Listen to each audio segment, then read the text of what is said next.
My sleep is not that great. That's not good. No. You know, a sleepless night can raise your anxiety levels by like 30%. So it's time to fix that. We're here to tell you about the science of sleep, how it's beneficial to us, and what to do to improve it. And I will personally be taking this on board too.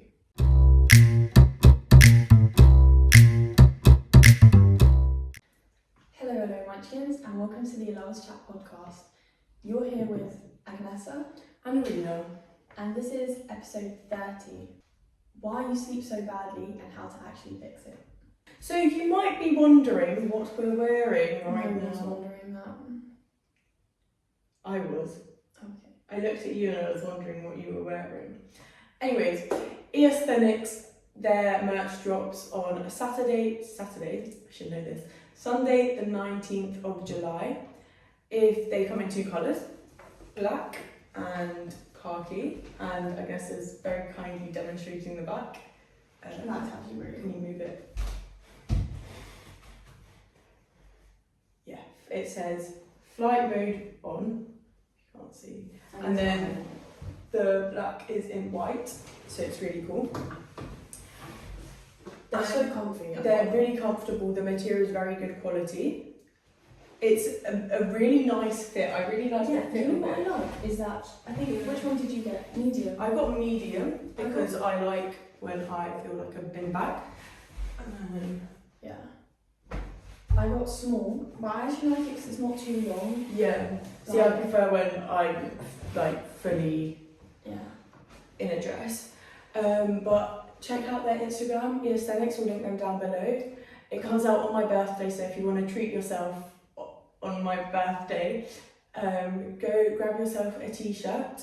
They will be cheaper in person. Yes. So go to the Eosthenix Only Statics event, which is happening in Ruskin Park from 1 to 5.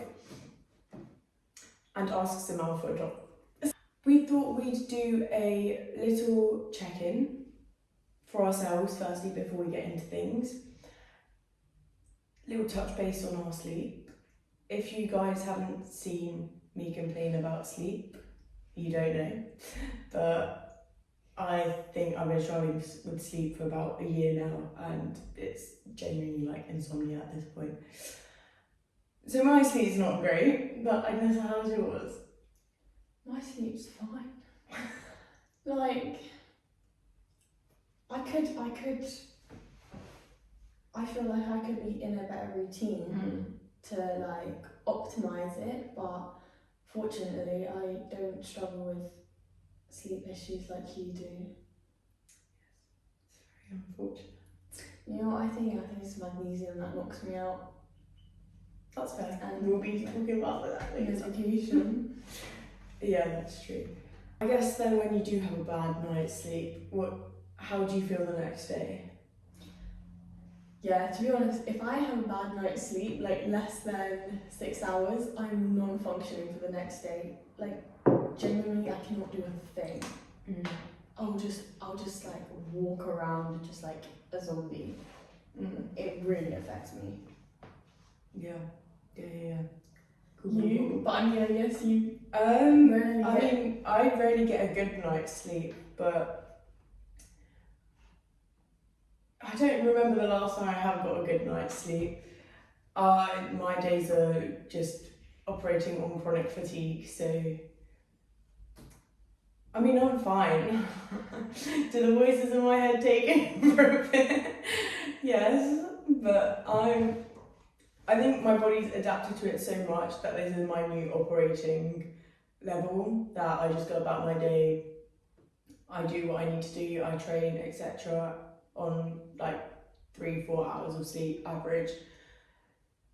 So, I mean, I guess a bad night's sleep is not sleeping at all for me. And when that happens, I'm usually fine up until like 6 p.m. and then I feel like I get hit by a brick. Yeah. But you also like work late at night as compared to me who like I'll get up early to work rather than stay up late. Yeah, but my sleep's been bad even when I haven't been working up late as well. So it's been a year, so it's gone through all the seasons where like different routines as well, and it's not really changed. What would you say the worst sleep habit you have is? Definitely scrolling my phone just before bed. Yeah. Because that's when the reels hit hard. I'll get like 20 reels sent by Agnes and they're not even funny, it's just because she's in that like Delusion, yeah, state where everything seems funny. Yeah. Do you want to say what your worst sleep habit is? Oh yeah. So not sleeping. Exactly. Sorry. No, it is not sleeping. Maybe it's having like 15 cups of coffee, like I don't throughout know. the day. Maybe not. Probably caffeine, but even when I was off caffeine for an extended period of time, it didn't help me sleep. My sleep did not change, so caffeine is out of the picture. But it probably would be caffeine if we're looking at things on a rational level. Okay, so what actually happens when you sleep? So what happens first is what's known as NREM, which is non-rapid eye movements, and that's the deep sleep phase. And this is the part where you consolidate your memory. Your body clears metabolic waste through the glymphatic system, and what the glymphatic system is the brain's own like waste clearance system, and that's activated during sleep. And this basically flushes out metabolic byproducts such as beta amyloid, which is actually linked to Alzheimer's disease. So yeah, so make sure you sleep well. What else happens in this cycle? Your tissues repair themselves, your immune system functions, your glucose is regulated, and this phase typically happens in like the first half of the night. So in the second part of your sleep, you go through REM, which is rapid eye movement, which is probably what most of you have heard of. And this is where you're dreaming. This is your dreaming phase. So all those magical pictures, sorry guys. No, so this is your dreaming phase. And it's also associated with creativity, emotional regulation, learning integrating, so everything that I'm assuming you learned the day before then gets processed. Yeah, I think it's kind of just like... I'm asking the scientist in the room. I don't study and I don't do neuroscience. Okay. But like, yeah, supposedly the stuff you learn like consolidates. Like. Okay. So if you're cramming for an exam, sleep. Probably something to do with memory. Yeah. Retention. Because you mentioned that in NREM, that's where the memory consolidation is. And I guess then in REM, that's where it actually processes into actual information rather than... Don't listen to us. This is our interpretation of research. And Walker, who is the main contributor to the research we've done for this, I'll link his papers down below. He's a really good like sleep specialist. I think he's a neuroscientist. Yeah, a sleep specialist. I'll link everything that we use for this episode down below, but his research is what we're basing this episode on. Unfortunately, not our own knowledge, but he calls REM overnight emotional therapy because what happens during this part is your stress chemistry shuts down during REM. And actually, when we do cut that sleep short, it disproportionately strips REM sleep. So it's not less of NREM and less of REM, it's less of REM, typically similar amounts of NREM. And that's a problem because REM is the most emotionally and cognitively important sleep for you. So basically, I don't dream, which makes sense because I don't wake up with dreams because I'm not going through REM as much. I need to track my sleep. That's something I need to be doing. I don't have any devices to track it, so I don't. sorry, yeah. That's okay. Just a brief add-on, yeah. So,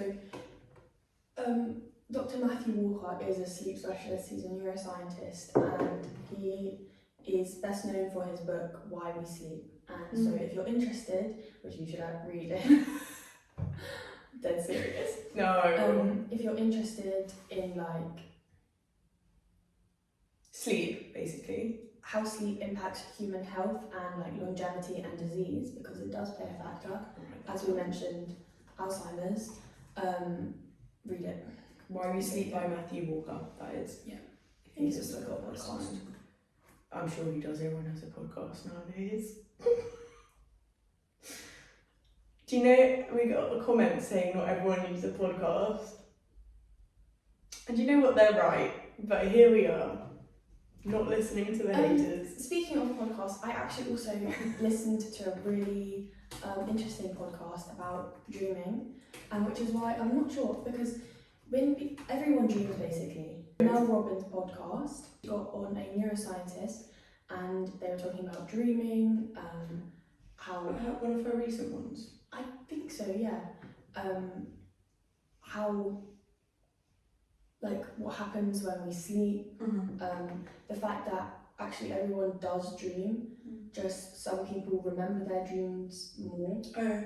Well, obviously if you're not sleeping, you're not dreaming. Yeah, that's what my point was, like, Yeah, but I'm not actually sure, like... Interesting. We'll get back to you guys. We will do a follow-up episode, because we're going to tell you steps that we've researched, steps that I've been told by people who are very kind to respond to my story, which is very helpful, but we're going to talk a bit about that, and I'm going to implement it, and then we'll get back to you in a decent amount of time around winter time, and we'll revisit sleep. And also, if you want to learn how to lucid dream, you should listen to it. Really? Yeah. Interesting. Anyways. So what's interesting is, probably not surprising, but like sport performance is linked to sleep. And specifically the growth hormone and testosterone is linked to our sleep cycles. Insulin regulation is also disrupted when deep sleep is insufficient. So you often hear when people are trying to like lose weight or something, everyone says make sure you're sleeping well. Insulin regulation is important for, metabolic activity. And also on that, like, your cortisol levels drop when you sleep more. Loads of your hormones, basically. So sleep does really help with weight loss. Also, the more you sleep, the less time you have to eat on a cup. I mean, it works. Actually, it's been found that recovery and performance are directly linked to the quality of sleep rather than the quantity of sleep. So that is probably... that's all we've got there. Okay, so what actually makes your sleep worse? Why is your sleep worse? We'll go through a couple of factors that are contributing to impacting your sleep for the worst. We covered our... You can just say making your sleep worse. We covered our bad habits. And as like Mrs. so kindly mentioned, it is a universal thing. Oh, that was so funny. Okay, so I think we can collectively agree that wheels just hit different before bed. But all that doom scrolling, all those blue lights from the screens that you're doom scrolling, holding 2 centimeters on you. It's because I want to say something, and then I see your judgy eyes just staring at me. Yeah, so when you're doom scrolling, you're obviously getting blue light. Blue light from the screen. And that suppresses melatonin.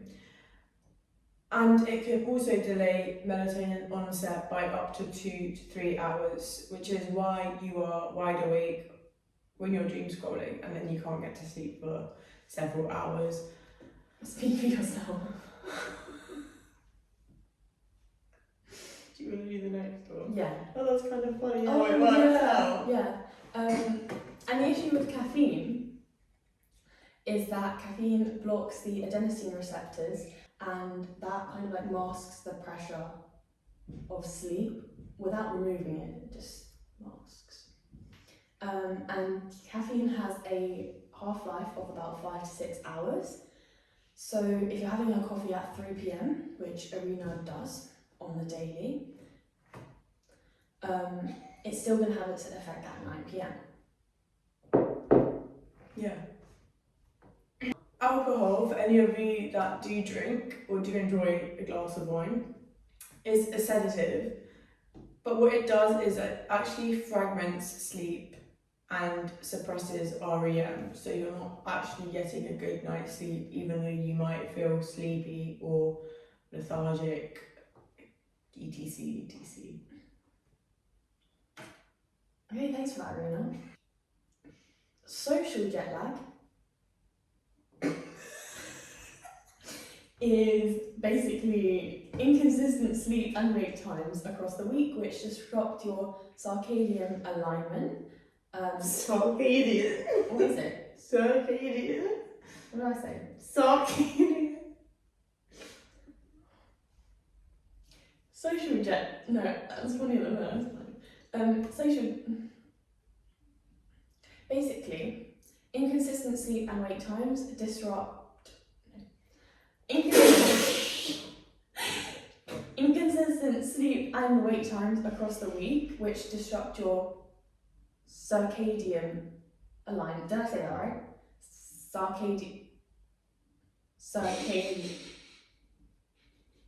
Circadian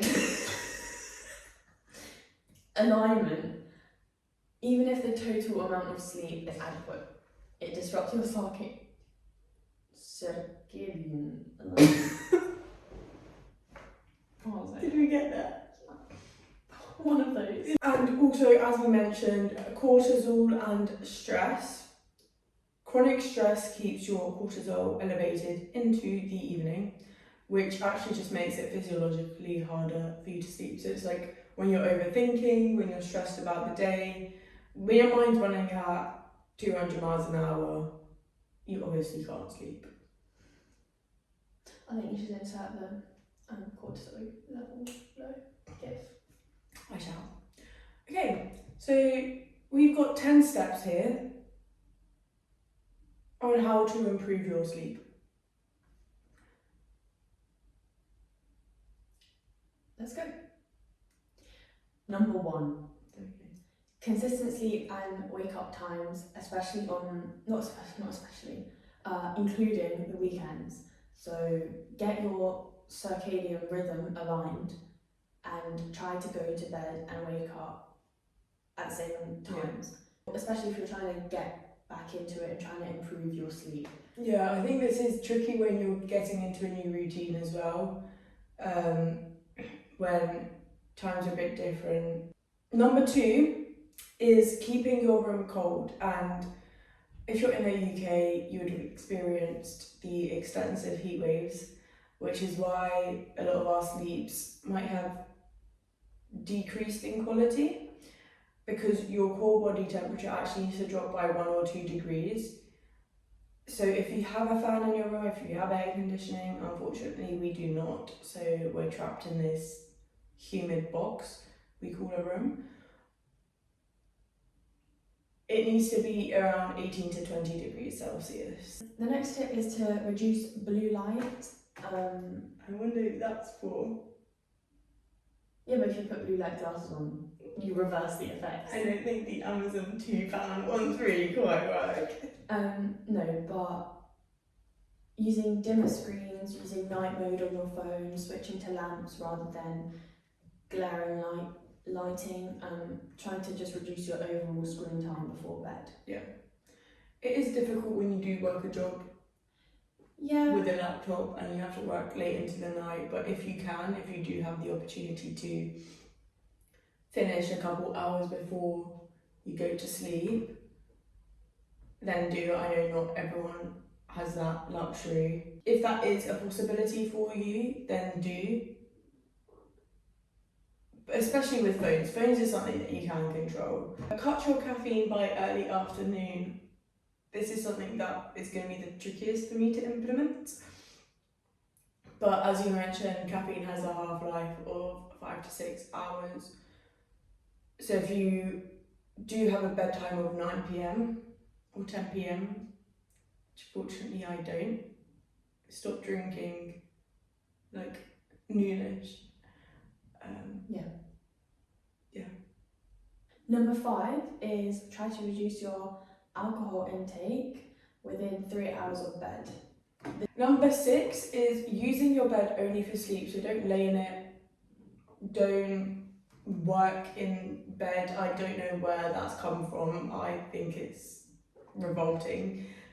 I just don't see how you can sit and have like a laptop or like books open on your bed. Like I don't get it. Like to me, it's like I don't know. It's I don't know. Neither do I. I will like sit on the floor if I have to, but I will not sit in my bed. No, I don't. Anyways, don't work in your bed. I think reading is fine because it helps you get to sleep. Don't scroll in your bed. I don't know, play games. Go do like studying. Even just laying there, like wide awake. We'll get into this a bit later, but you need to train your brain to associate your bed with sleep rather than being awake. So establishing that connection. Number 7 is having morning light exposure and like natural sunlight within like 30 to 60 minutes of waking up, because this helps your circadian rhythm alignment. Yeah, it is a lot easier in the summer where we are fortunate enough to have sun. In the winter, slightly difficult. I know that people have like sun lamps that they buy and they stand in front of them for like 30 minutes, but they're expensive. Is all I have to say. Anyways, number 8 is what I have been suggested by a lot of people, is having a deliberate wind down routine because your brain does not switch off instantly. That could be, I know that heat is very good before bed, so having like a hot shower, a hot bath. Then reading, putting phones away, not eating as close to like, just so your body can digest the food. So if you have the time, because again, it's very difficult to do that when you do not have time or when you're running on very little sleep already. But try and have something that signals to your brain that you're going to sleep, I guess. Yeah. Number 9 is quite interesting actually, but if you can't sleep, get up, because lying in your bed like wide awake strengthens the wrong association, which kind of links to the association of not training your brain to associate your bed with sleep. Yeah. So if it's the middle of the night and you're not doing it, get out of bed. Do so. That's what I do usually. If it's been a certain amount of time and I can't sleep, which happens a lot, I just get up and work, or I get up and do stuff. Because what's the point? Just wasting time at that point. Anyways, also there are certain supplements. Number 10 is there are supplements that you can use to aid in sleep. There's a couple that we'll go through, but the main and most researched one is magnesium. Is magnesium glycinate, which activates GABA, which is the gamma aminobutyric acid? Aminobutyric acid, which is the brain's primary inhibitory neurotransmitter. Which is the brain's primary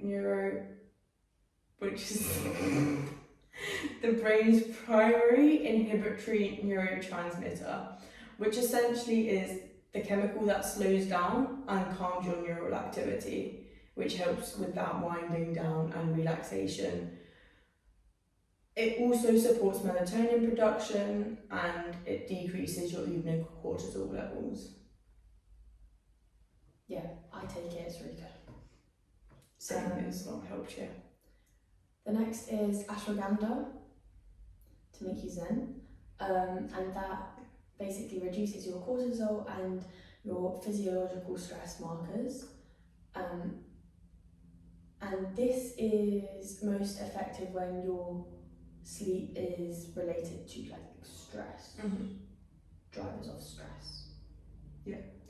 I found that ashwagandha hasn't helped me. Okay, what have you found that has helped you? Nothing. No comment. The third is Eosthenix, which promotes relaxation without the sedation effect via GABA again, and alpha brainwave activity. Sorry.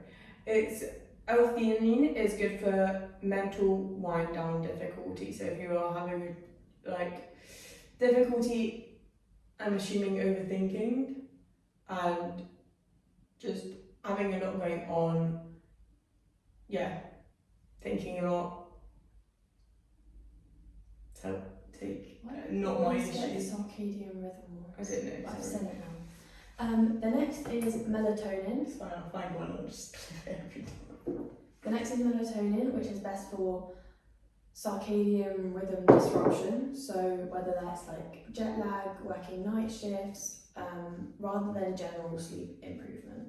So if your sleep is disrupted maybe by external circumstances, then melatonin might help. And the final one is glycine, which actually lowers your core body temperature and reduces sleep onset. So I guess in the heat, glycine is what would be the most effective if you guys are struggling in the heat to sleep.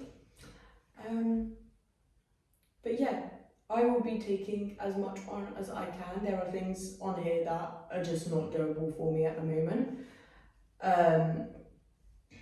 But I will incorporate and we will feed back to you. And Yasa will too, and she'll tell you if her sleep has improved. Yeah. Yeah. Why was that funny? It wasn't. Okay. I'm not laughing.